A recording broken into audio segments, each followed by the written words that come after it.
In today's episode, I want to unpack for you how much money is a lot to invest in your business. How do you decide? I'm going to walk through the 4 ways to determine what type of investment you should make in your business and what is actually a bad investment. I'm on a mission to teach coaches and entrepreneurs how to make more, work less, hire their funnel, and let the funnel do the work. If you're ready, join me on Monetize with Marcus podcast. Welcome back to another episode of Monetize with Marcus. I'm your host. Marcus, when I wrote you, it's crazy how, I don't know how we came up with that name, Marcus. I don't know. Brilliant, I tell you. But in today's episode, I really want to unpack for you. There's a lot of people who are trying to make investments in their business, which is powerful. The ability for, you don't really know that you're a real entrepreneur versus a wantrepreneur until you make an investment. Wantrepreneurs, in essence, want their business to do for them what a job did for them. Allow them the opportunity to come into an environment it guarantees income. Well, here's how I want you to see it. When you're thinking about your business, think of it like a baby. Not any sane person would expect their baby to feed a parent. You would walk in and see a newborn baby feeding a parent and say, what is going on here? But for some reason, we call our businesses our ideas our brain children, and we call our business our baby.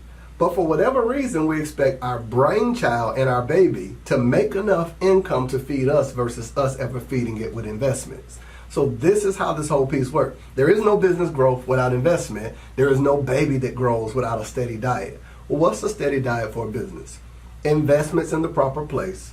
And you know what else I'm going to say? Marketing and sales. All right. So if you don't have that, it doesn't grow. So it doesn't matter how many affirmations, it doesn't matter how many books you read, conferences, empowerment seminars. If there is no investment, let me just do it in a way that makes sense. There is no investment, and if there is no informational intake to make up the deficit between what you don't know and what you need to know, that's what I call it. I call it information deficit. Just like how your body could have a food deficit, your mind can have an information deficit that keeps you from growing in business. So you could literally have a great business, but just not know enough about how to market the business. So you don't need to always learn more. Let's say a person with a camera. You might have a great skill with a camera, but you don't know how to market it so more people could hire you. So the business works, the skill to work the camera is there, but how to build the business isn't. That's an information deficit.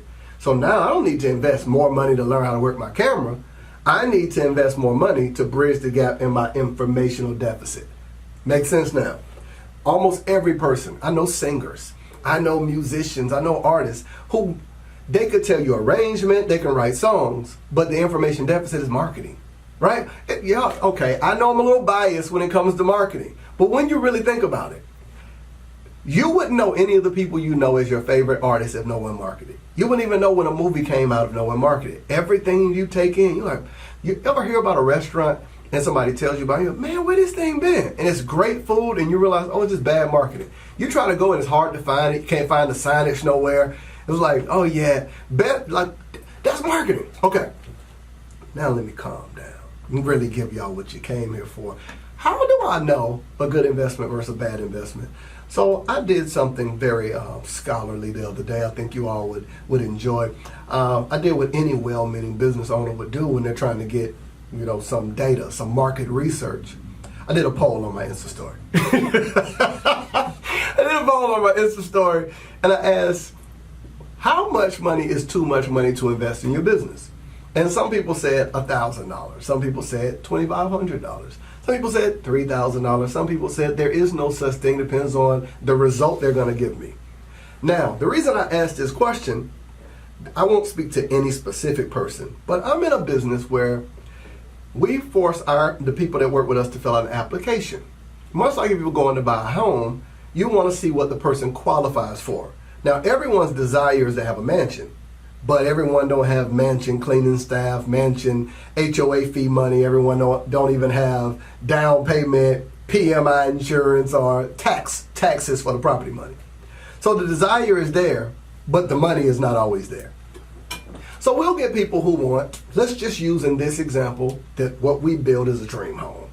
We create the course, we create the messaging, we literally build a done-for-you business for people, all the way to course creation, funnels, email marketing, sales strategy, social media, and we even run your ads. So literally you come with an idea and we build your dream home. So you come in like a good family and you say, hey, we want a beautiful home. Yeah, we want marble countertops. Okay, here goes my voice. Here we go. Marble countertops. Yeah, it would be great if we had floor-to-ceiling glass. Yeah, okay, perfect. And I'm the contractor. Floor-to-ceiling glass, got you, okay. What else would you like? Oh, waterfall. Babe, wouldn't that be nice? Yeah, waterfall. His and her closets. Oh my God, closets. Now, the person wants all these things. Now, let's correlate that to an online business. I want a course that I can sell to 1,000 people, automated, sip mimosas on the beach. I want to make how much? $100,000 a month. How much would you like to invest? $100. It's the same thing. So what we're trying to make sure when we do applications is that the people don't waste your time if you're a contractor mapping out the design for something that they can't afford. The desire is there, but the deposit and the investment isn't. So here's what happens. We're constantly looking over applications and we'll see what is your income goal for your business per month, because that's what we're looking at. We're not looking per month. Typically it ranges anywhere from 10,000 to 100,000. That normally is the range, 10,000 to 100,000. Now later on in that same application we ask the question, how much are you currently able to invest? Not in the future, not a dream, not what you're believing in and praying to God for, not what you're fasting for. What's currently in your bank account? What's currently you got access to credit? I'm not talking about what you're hoping and praying. I'm not talking about what's going to happen. No, right now. How much are you currently able to invest? And sometimes they'll say 0, 500, 100. But the goal is 10,000 to 100,000. Now, would you expect your child to become a brain scientist and you never put him in any class? Would you expect your child to be a tech wizard, to build softwares and you've never put him in any coding classes? So how do you expect your business to end up somewhere you've never invested? Now here's the thing with me. The other question we ask, I'm giving you the game, we ask, what is your current income? So not how much you can currently invest, what's your current income for your business? And some will say $1,000. So your current income is 1,000. You want to reach 100,000, but you want to pay us 100. So you want us to take you and make you $99,000, but you want to pay us this small investment. Now, I'm not insulted at all. I promise you I'm not. It's not an insult to me. What it tells me, and the reason I ask the questions is not a money question, it's a mindset question. Because what they're willing to invest for what they want is going to tell me a lot about their expectation when I start coaching them. They're going to expect me to close your eyes, abracadabra, and money flows into your bank account. Okay, they don't want magic. They want touch your neighbor and say, neighbor, money in my bank account. Right? Or they want empowerment speech. They want Eric Thomas to say, it's happening. Like, I don't know. So when we talk about investments, here are 4 things I want you to think about, and then we're out on this episode. I want you to think about, here is how you make the decision on what to invest in, because all courses, programs, products aren't created equal. How do you determine what is a good investment for your business? 4 things. You are going to look and say, number 1, what do I need? Now, you know I'm too dope. Like, I got to give myself credit to give you some generic like that. If you were somewhere else, they'll say, you got to look and say, what do I need? And you're like, yeah, write that down. What do I need? That's such an open-ended, don't get me started.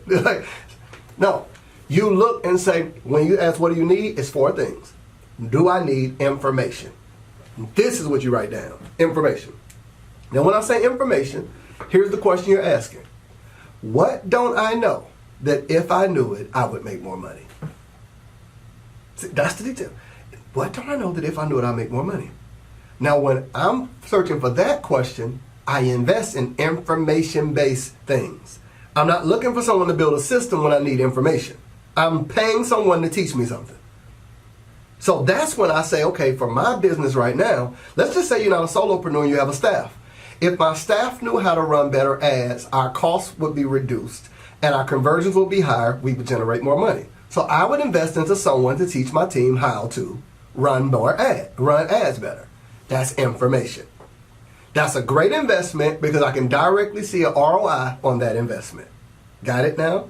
Now, some people are buying information courses, but they don't need information. So what's the second thing? Do I need information or do I need strategy? That I know a lot, I just don't know how to put all the pieces together. I know how to do this, I know how to do that, I know how to do that, I know that. but it's not working. I'm not getting the result. So you don't invest at that point in another. This is why people get frustrated. They keep paying for empowerment seminars to give them information, but no strategy. So you leave and you're stuck having to figure out, what do I do with the information I learned, because the person never taught you strategy and they never promised you strategy. You don't even know what question to ask before you make the investment. So do I need information? Do I need, number two, strategy? This is how I determine what investment I make. Now, what's the third? Do I need strategy, or do I need a system that I have some information, I have a decent strategy, I've got some funnels going, but I don't have a system to automate the process? See, at this point, what is a system? Here's how I tell people how to build a system or a framework. If they do blank, then I do blank. If they don't do blank, then I do blank. That's a system. Client reaches out to me and asks for information on blank, then I do blank. Once you can map that out, you can hand it to someone else or you can automate it. But if you don't have the train of thought, you can't build a system until you have information and have strategy. You build a system around your information and strategy. So when you hire someone for systems, let's say someone like myself, but you don't have information and strategy, you can't give me what I need to build the system. So there's people who make investments in systems and think the system don't work, when really you should have invested in information and strategy. And last but not least is accountability. When do you invest in accountability? At a high level, many of us just at a certain point need to have someone to ask, is this right? And quick question, do you mind taking a look at this? Hey man, I'm doing such and such and such. We're getting 30% ROI. We're getting $1.37 cost per click. Hey, our lead cost per application is about $33. How do we get the amount down to blank? That person can give me information. They can give me strategy. They give me system, and they can also hold me accountable. Let's say you say, Marcus, what should I do? I'll say, hey, I'm looking at your stuff. Oh, you got this covered. Only thing I would say, man, is be consistent for the next 30 days. I would do this, this, this, and this. So let's say I give you the strategy. How do I hold you accountable to you implementing it to actually see the data? People want ads that convert right away, but you need accountability to stick with it. So someone would say, Marcus, should I invest in 1, 2, 3, or 4?